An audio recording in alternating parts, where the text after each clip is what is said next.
So second only to the New Harbor Bridge, we're getting a detailed update tonight on the next to the largest construction project in Nueces County. Now here's a live look at what we're talking about. Night after night, crews spend hours working on South Padre Island Drive. It's an effort to improve safety and mobility on one of the most heavily traveled roads here in the coastal bend. The Texas Department of Transportation sinking nearly $50 million into this project. Our Seth Kovar joins us live from the construction zone tonight, and Seth, TxDOT says this is money that's being well spent.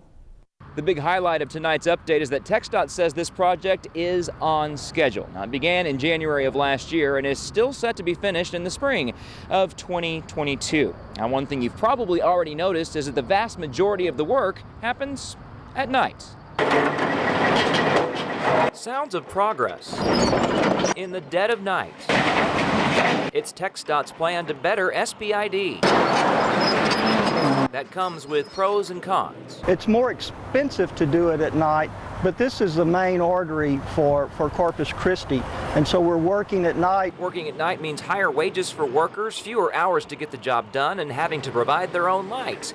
But it's still a no-brainer when you consider what traffic would be like with closed lanes during the daytime. It goes through what has kind of become the city's business district with the mall, with more plaza on the other side. So TxDOT takes this into consideration. TxDOT's goals for the project are increased safety and mobility. They hope to accomplish that by turning current highway exits into on-ramps and current on-ramps into exits.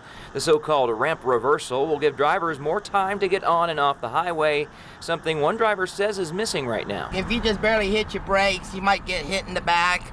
Or if you look, you see who's driving in the back, you might get hit in the front. But she and other drivers are optimistic that the work being done right now will be worth it. I think they're doing a good job. I think it's going to be a little better than it used to be. Even if it takes the better part of 3 more years to get there. Just to give us a little patience, we're all going to get through this. Well, another part of the project to keep traffic moving up there on the main lanes of this freeway comes at all of the overpasses. They're actually adding a 4th lane up there on the overpass, so there has to be less merging, slowing down traffic.